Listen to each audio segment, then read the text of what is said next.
excuse me, commonly with moderate to wide roof overhangs. The front entry is typically off-centered and sheltered under the main roof. The garage typically is attached with large picture windows present and an asymmetrical facade. Other details include partial width porches, corner windows, windows with multiple horizontal lights, and low and broad chimneys. The addendum identifies the character-defining features as the cross-gabled low-pitched roof with moderate eave overhang, having shingled siding, the attached one-car garage, the original fenestration, partial width porch with simple wood supports, and also the off-center front entry. An asymmetrical facade could also be added as character-defining features. And the residence is also consistent with the historic context statement description of a ranch-style house being a asymmetrical single-story form with a low-pitched roof, moderate eave overhangs, and wooden porch supports. So the most pressing question brought up at the previous hearing was whether or not the partial width porch and the bedroom window facing the front porch were original to the house or added later. The plans in the building file did not include the front porch or the window, and there is no building permit for either addition. In respect to the porch, the plans indicate that the patio was enclosed by a fence which ran from the corner of bedroom 1 to the edge of the garage. So staff was mistaken at the last hearing when referring to the enclosed porch. It was enclosed by a fence and not a porch as shown on the plans. The latest Sanborn maps do not extend into this neighborhood, so there's no way of telling based on the Sanborn maps, and there's also no photo records on the library. However, there was a photo in the property file from the 2016 re-roof, and there is no difference or demarcation between the shingles that cover the house and the shingles that cover the porch, indicating that the porch was integral to the house at the time of construction. So the photo on the left is from 2011 from Google Street View. However, it's very similar to the photo that was in the property file, which I actually have later in the presentation. This is just a little bit more clear. If the porch was an addition, it can still be considered an essential component of the design under Standard 4 of the Secretary of Interior Standards, which states changes to a property that have acquired historic significance in their own right will be retained and preserved. And the goal of the standard is to recognize that buildings can change over time and that those changes can be significant. In respect to the window, it is probable that the plans were changed to add a second bedroom window and was installed at the time of construction. The subject window is the same type and vintage of the other original windows in the house. It matches the opening mechanism. It also has the horizontal lights and the same pattern of lights. Aluminum windows were specified in the plans, and the applicant has noted that the windows are steel, not aluminum. However, based on the age and style of the windows, it is probable that the window specifications were changed at the time of construction, and the material does not detract from the integrity of the house. And like with the porch, if the bedroom window was an addition, it would be consistent with standard number 4. Changes to a property that have acquired historical significance in their own right will be retained and preserved. Can I ask a question quickly, Evan? Sure. Just about changes that have been done that have become integral to the house. Do those under the second tier standards usually have to be 50 years or older as well, or not? You know, I don't know if there's a threshold for age. When we go back and we look at determining significance, it should be a minimum of 50 years of old, but it's not a requirement, it's a should. So you can see we have a shall and we have should. So shall is a yes or no, should is, you know, preferable. I think I just remember historically when we've been doing this, it's been, we've looked at changes that have happened over time, but usually have limited them to being, you know, happening still above the 50 years. But I'm just, I'm asking that question because I'm not exactly sure the answer. I know that we've done that in the past and not really considered. Yeah, I'm not 100% sure either. Meg Clovis is on the call as well, and I'm sure she would be able to provide a bit of insight into that. Okay. So I was on this slide, correct? Or just starting the slide? I think so, yeah. Okay. So additional integrity concerns have been raised, including whether or not the new garage door, the new front door, and new roofing materials have compromised the house's integrity.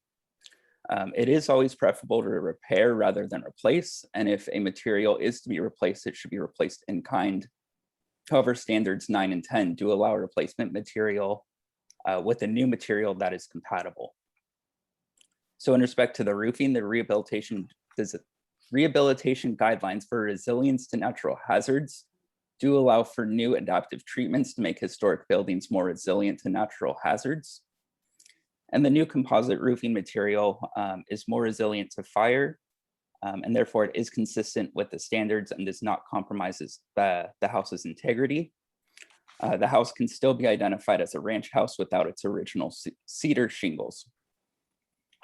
In respect to the windows and doors, the most critical considerations are whether or not the size of the opening and the style has been preserved.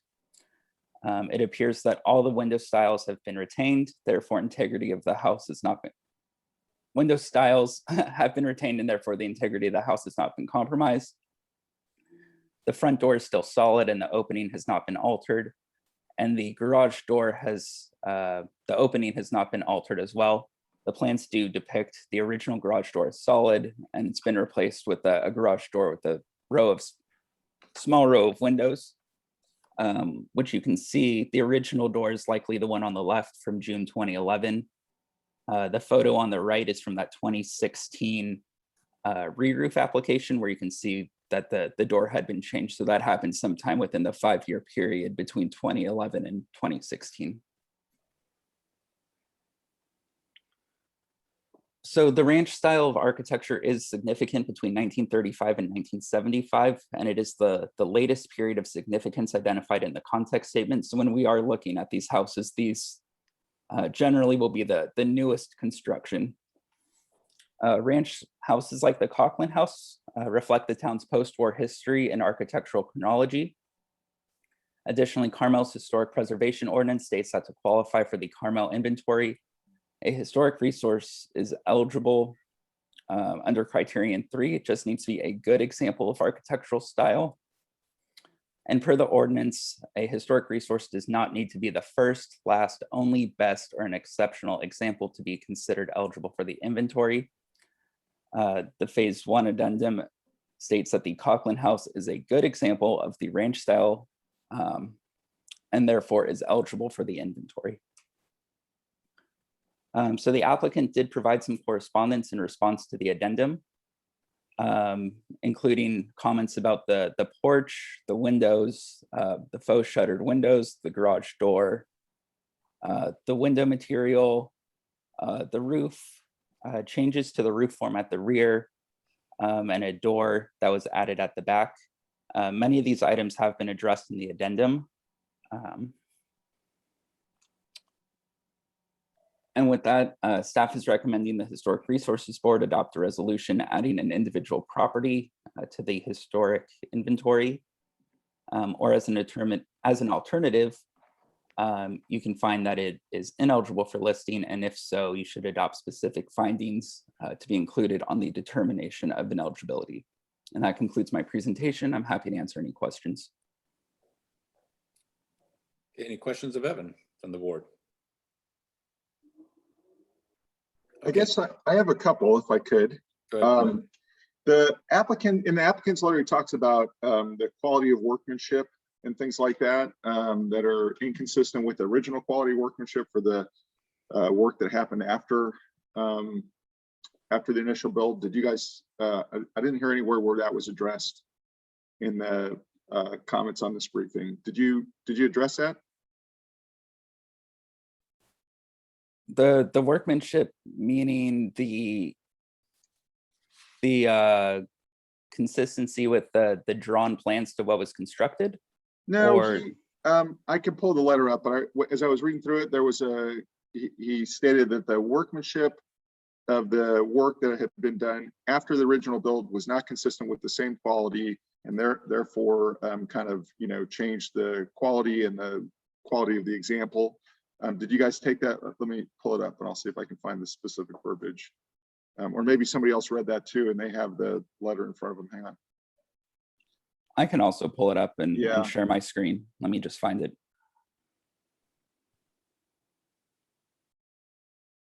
Let's see.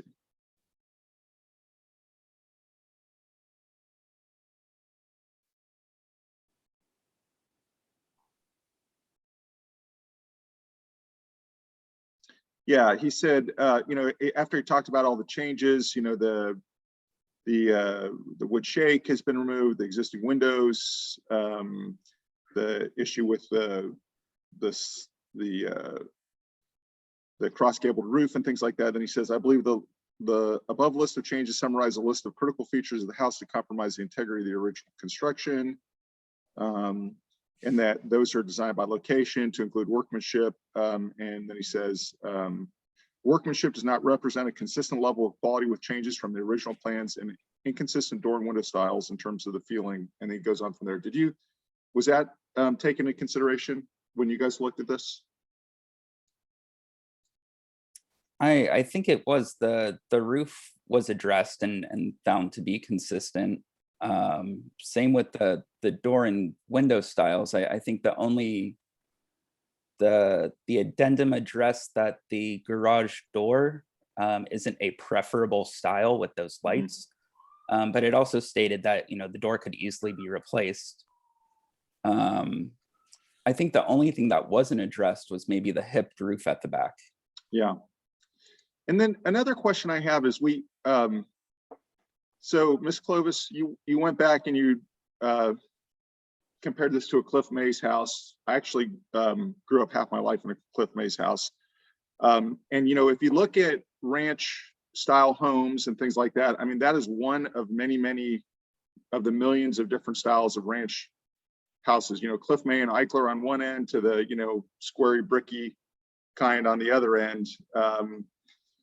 So I'm wondering why, although there are some similarities there, I mean, if you could say ranch house and you could find any style that it would match to almost, in that kind of 1950s range category. Just curious as to why, was that the closest one you felt that you could compare it to? Yes, based on that, the book I referenced, that was the closest one. It was a very modest ranch house. It's not one of these rambling ranch houses that you might find out in Carmel Valley or Corral de Tierra. The lots in Carmel don't really allow for that type of rambling ranch. And so you are going to get some of these more modest examples. Okay, thanks. I have a question. Go ahead, Kathy. What is the material of the new garage door? Is it wood or metal? I'm not sure the material. I've never gone up and felt it to check. Let me pull up the presentation one more time. We can also, when we open the public hearing, we can ask the applicant. Here's the comparison. I'm not sure if I have a way to zoom in.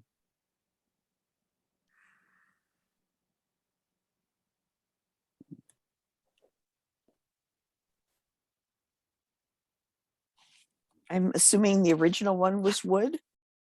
Most likely, just based on the style of the door.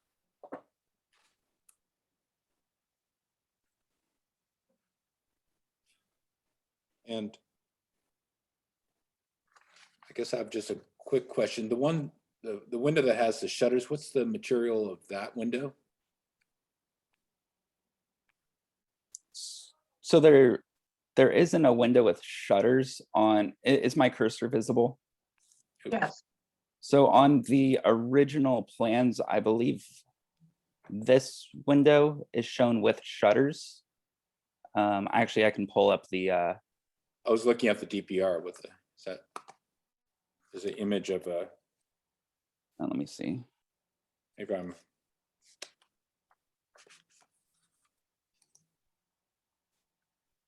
Sorry, I don't have my split screen ability today, so I'm Yeah, on a little slow pulling up attachments. Meg's original DPR, there's a photo of a window with shutters between the sliding door and the steel picture window. If I may say that I believe that window was just a faux window. It was taken off, Okay, so it's no longer there. okay, that's what I thought. It was just confusing me when I kept seeing these images. Yes.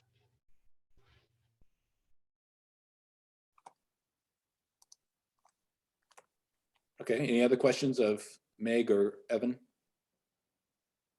I didn't get an answer about the garage door. Okay, we can get asked that of the applicant as we open the public hearing. Is there any other questions? Okay, thank you, both of you. And I'll open the public hearing now. Is the owner or owner's representative available? I see Adam here. Yes, Adam Jesselnick, architect. Go ahead, Adam. Great, thanks Chair Dyer. Thank you, members of the board, and thank you, Evan, for your work in assembling the staff report for this project. We've been working on this application for several months now. So I appreciate your patience with us as we sort of work through the questions surrounding the historicity of this house. A couple of questions came up that I wanted to speak to first. Kathy, your question regarding the garage door.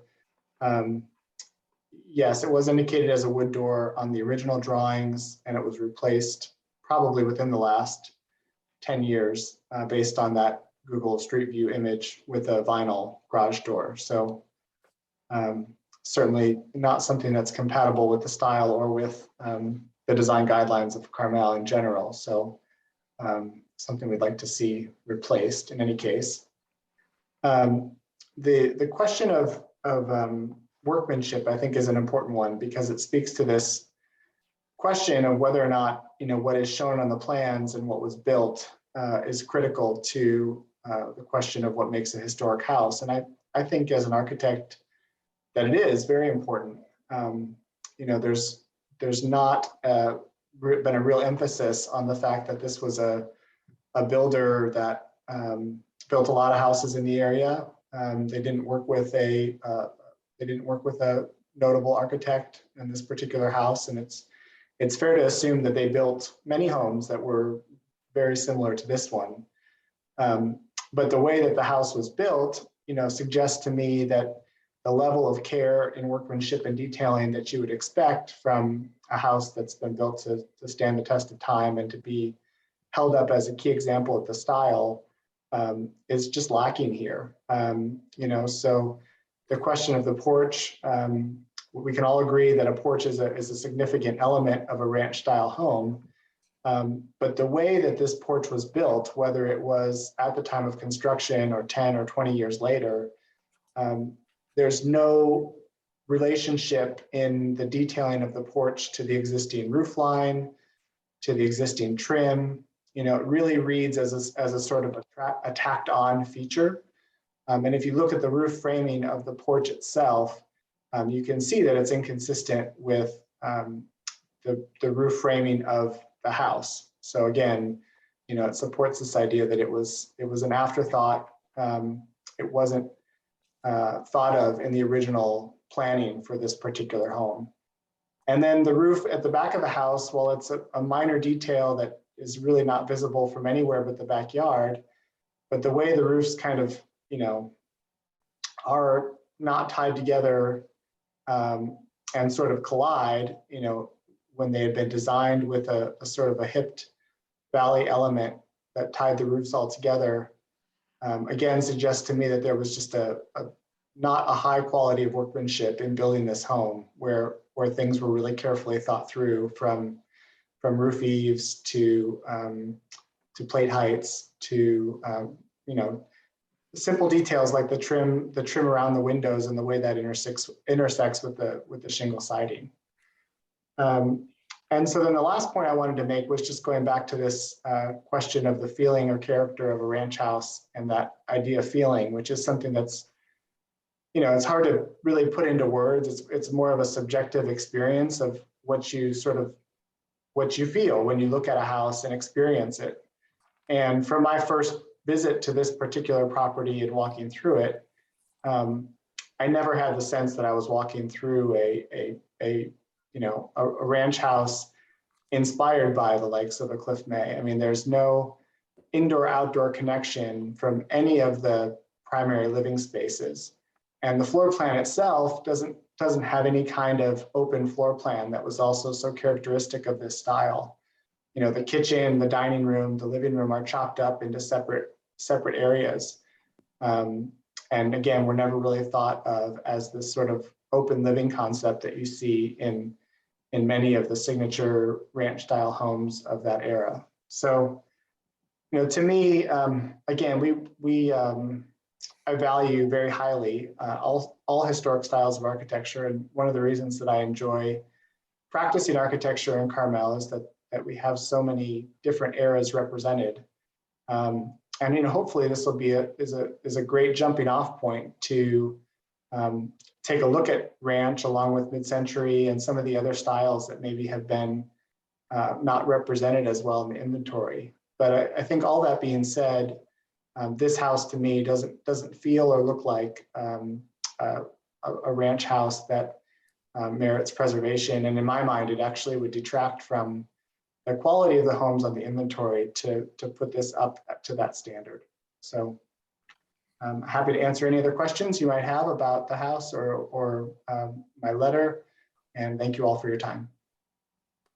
Thank you, Adam. Is there any questions of Adam from the board? I think Kathy, you got your question answered.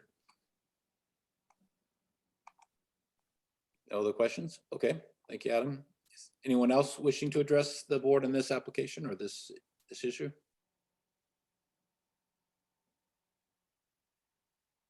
Okay, seeing none, I will close the public hearing and bring it back to the board. Mr. Chair, Yes. initially, I was in support of this nomination, and I think the addendum that the consultant has added to her report bolsters her argument that the Coleman House is a good example.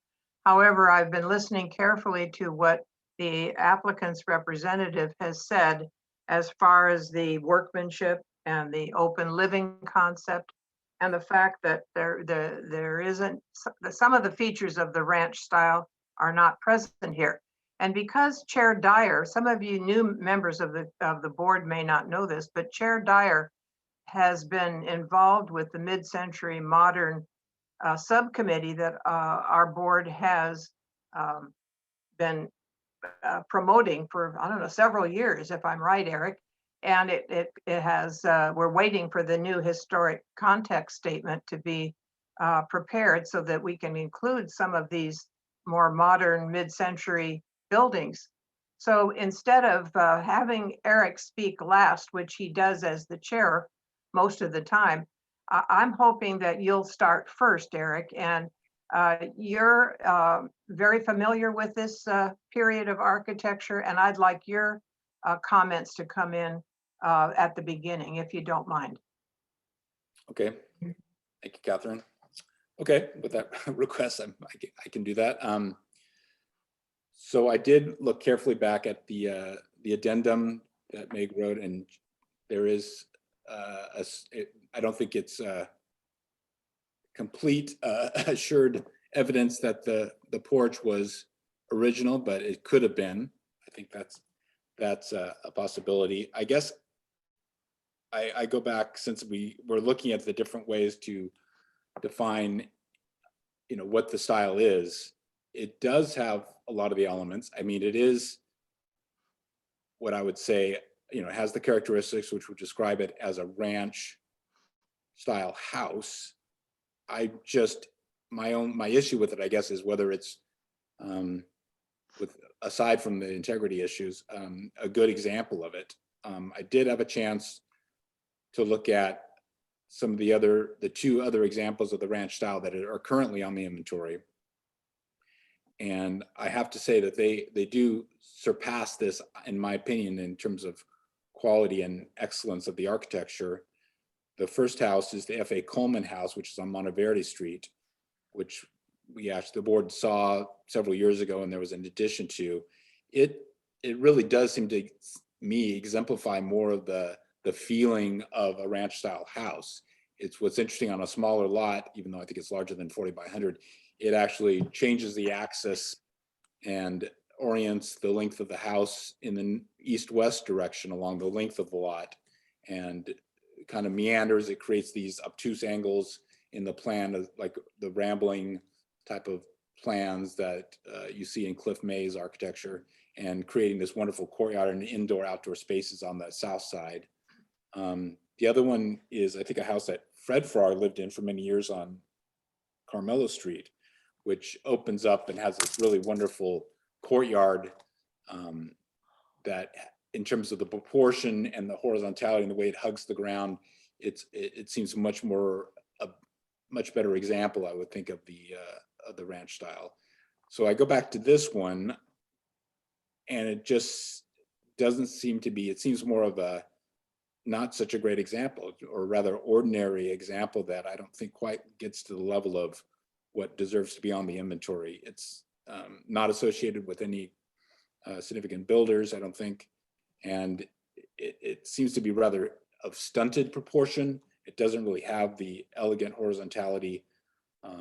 And as Adam was describing, this indoor-outdoor sort of relationship that is really part of the Western ranch lifestyle that's exemplified in certainly all the Cliff May houses. And I know the example that I was looking in from Meg's report, addendum report, I mean, if it did look more like that Cliff May house in the sketch, I would feel differently, but I'm just don't think it's quite up to the level of our historic inventory, and not a good example of the style. Thank you.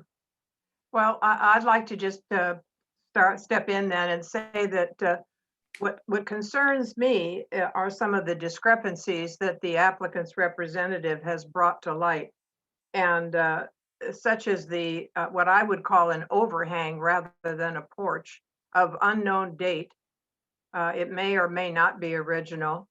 The roofing material is different. There's a new front door, a new garage door, use of steel instead of aluminum. Those are sometimes minor, but taken together and using words like this is probable and this is likely to be original don't really help me prove that this qualifies as a good example of the style.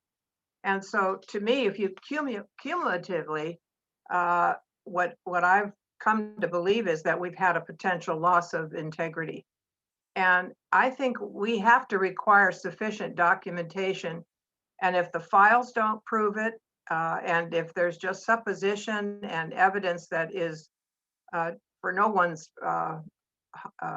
responsibility, they're not responsible, that the evidence isn't there, then I think we have to say the criteria has not been met per our historic preservation ordinance. I don't think the public should have any doubt that we've made a correct decision.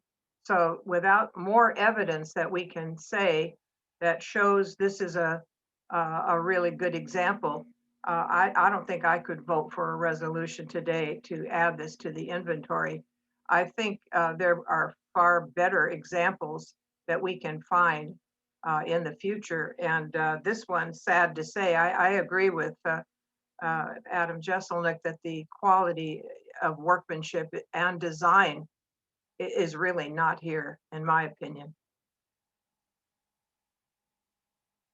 Okay, thank you, Catherine. Who else on the board wants to discuss it? I mean, I kind of had the same concerns. You know, I thought that part about the workmanship match was problematic, and I think that I was surprised that's the, you know, that the Cliff May house was what this was compared to. I appreciate Ms. Clovis's searching, you know, and things like that, but I think that's a little bit of a stretch. So I would agree completely that this is probably not an ideal candidate. And I think we were leaning towards that last time, but I really think that the additional clarification, both from Ms. Clovis and from Adam, were really helpful in coming to this conclusion.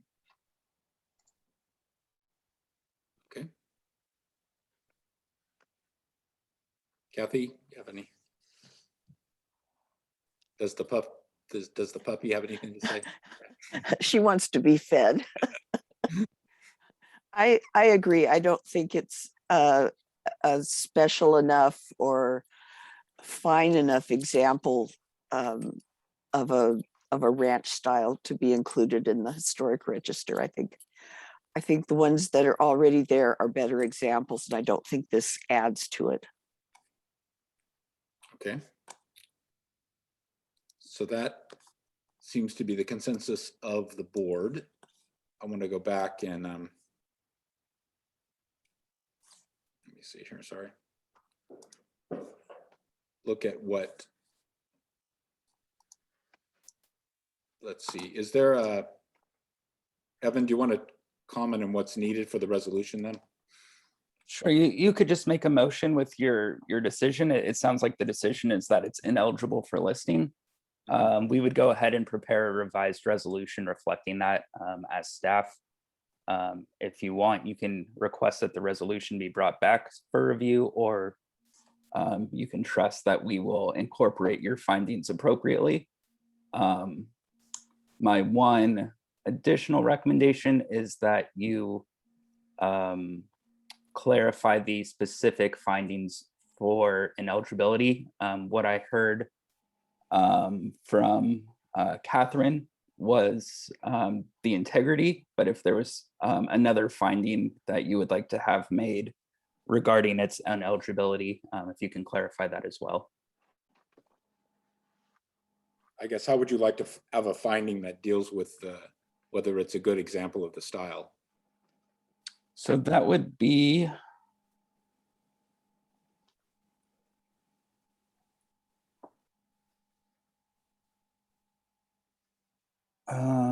sorry, I'm trying to pull up the determination. I mean, I guess it would basically, it includes elements of character defining aspects of the ranch style. However, it's not particularly a good example of those elements, and certainly does not include others. Yes, sorry, my I think computer's one of the biggest problems with this house is the fact that the so-called front porch, which is what the public sees if the hedge weren't so high, may or may not be original. And when you have an element like that right on the front elevation, and we aren't sure we don't have documentation to show that it was part of the original plan, but maybe it was added at the original time of construction. To me, the fact that there are some unanswered questions is a finding that stopped me from supporting it. And especially when it was brought out then by the applicant's representative, other things. So I think the porch itself is one of the big stumbling blocks. We don't know when that porch was added. And that's the major thing people will be looking at as they walk past. Yes, we can definitely include that as a finding in the resolution for how you came to your decision. In terms of, which boxes you'd want to check on the determination of ineligibility, it sounds like the box relating to substantial integrity. And then also, if you're looking at the determination, the box directly, let's see. 2 below, the property has no associations with important events, people, or architecture that are identified in the historic context statement. Because if you are saying that it is not a good example, it does not represent the historic evolution of Carmel-by-the-Sea. That is, So our form is a little odd because it doesn't directly reference the language that's written in the code. However, if you were to go line by line, I have the, I go back to it one more time. If we're looking at this, it is. sorry, you're looking, I gotta go back to the screen. Oh, sorry. We do have that it is, and I haven't heard otherwise, that it's representative of at least one theme in the historic context statement, which is architectural development. You are saying that it does not have substantial integrity. It is at least 50 years old, but what you're saying is that it is not a good example of architecture, and therefore this item is not being met. That's correct. That's good.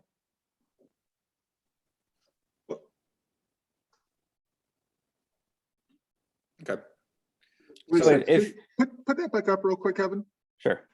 please. Thank you very much. Oops, sorry, I think that's the wrong one.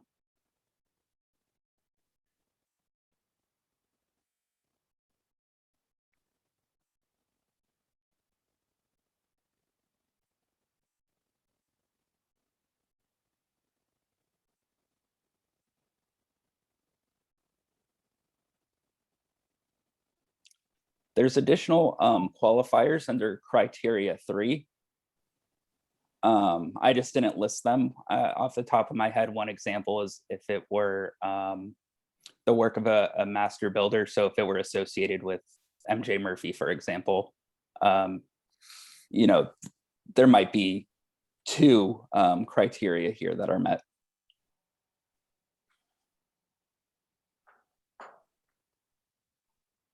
Okay, thanks.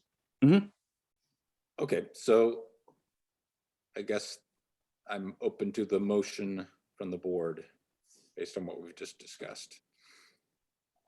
And I Determination of ineligibility. Yeah, and I have enough direction, I think, based on the last time I just shared my screen to be able to check the appropriate boxes based on the discussion. Okay. So who would like to make the motion? How about you, Jordan? He's got his mute on.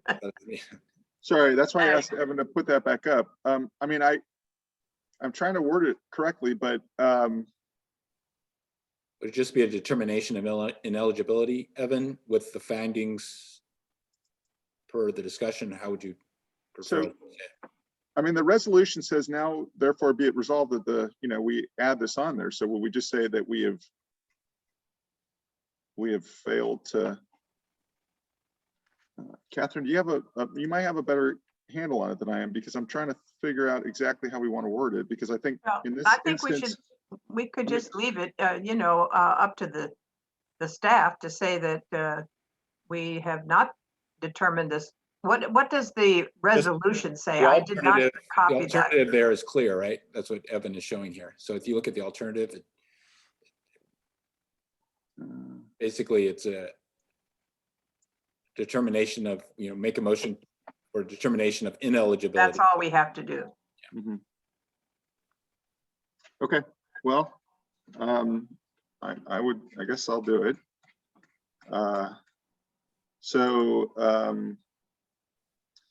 So in regards to the resolution of the Historic Resources Board for adding an individual property located at 4th Avenue 2 northeast of Lobos Street, inventory of historic resources APN 01013004, we find that the project is ineligible for listing, and the board should adopt and we adopt a specific findings identifying the site as non-eligible for listings. Second, Yeah, close enough. That satisfy you, Evan?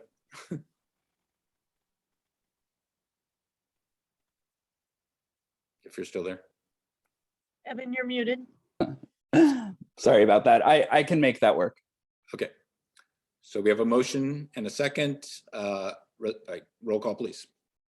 Yes, Board Member Croman, Yes, Board Member Galtieri, yes, Board Member Pomeroy, Yes, Chair Dyer. Yes, Motion passes. thank you. Okay, Thank you all. thanks, Adam. I'll go back to the agenda, and next on our agenda is the director's report. Marnie, I think, would be the. Yes, thank you, Chair Dyer. Good afternoon. Just a couple items to update the board regarding this afternoon. First, I do want to formally introduce you to Leah Young. Leah is filling in as our administrative coordinator, and she will be the board secretary until that position is filled. So just wanted to introduce her and give her an opportunity just to say a few words to the board. You're on. Well, I'm just excited to be a part of this. I came here from Siskiyou County. I was working for the Department of Child Support for about 4.5 years. So I've got a strong office administrative and customer service background. I've been a small business owner of a small construction company in years past. And so I'm just excited to be here and looking forward to being involved in these meetings. Thank you. Great. Good, welcome. Welcome. Thank for you. sure.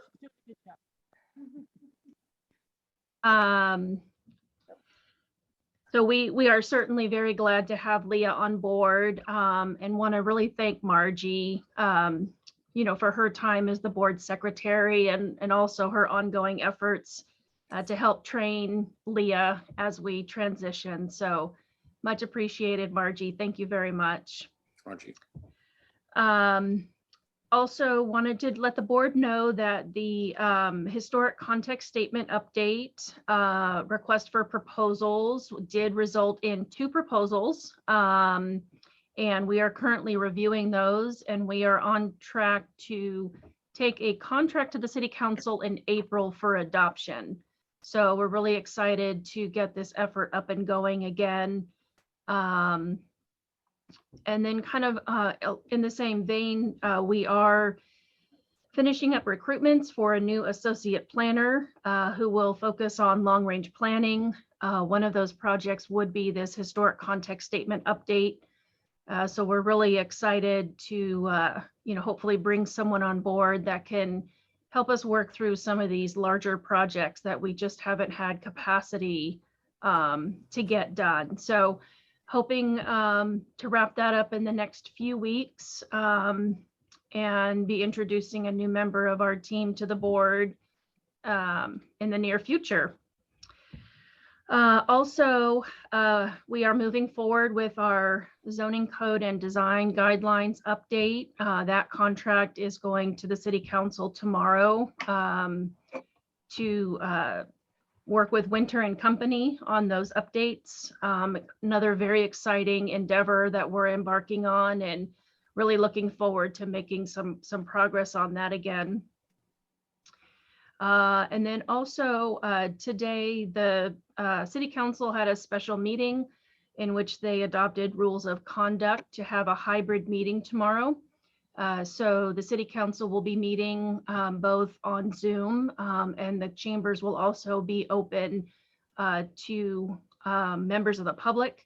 They are capping the capacity at 27 members of the public, but we are, excited to be inching our way closer back to some sense of normalcy and how we conduct our meetings.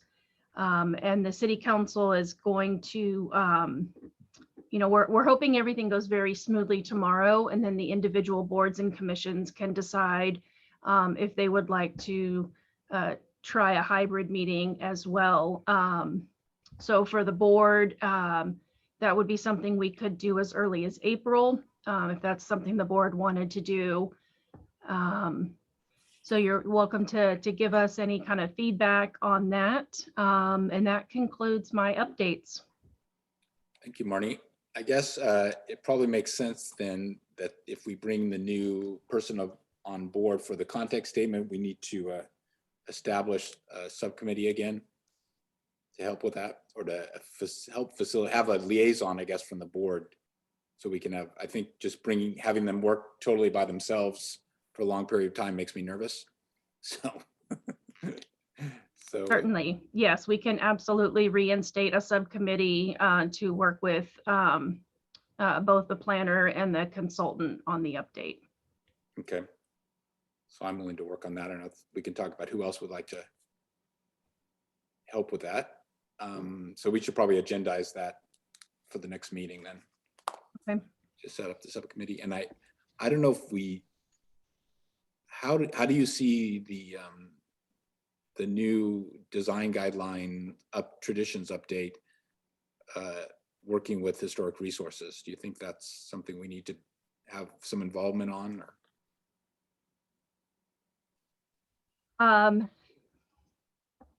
So I'm not sure at this time.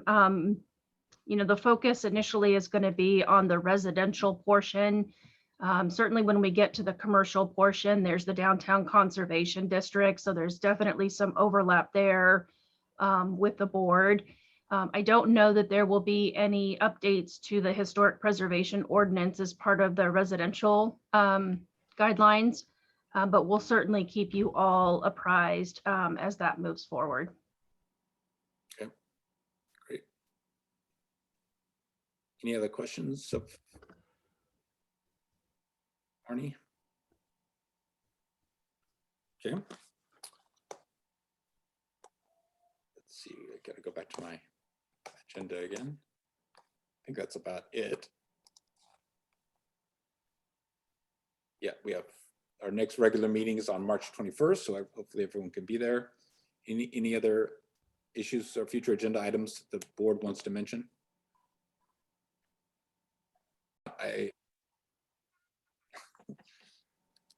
If not, that's it, I think. Thank you. Eric, can you stay on for a sidebar for a second after we everybody drops off? I think so. Is that acceptable for the, I don't know, I don't know what the proper. Once the meeting closes, everyone will exit. So you might have to. Okay, I'll I'll give you a call. Yeah. Yep. Okay. All right. Okay, Thank you. Thank you. bye-bye. Bye-bye.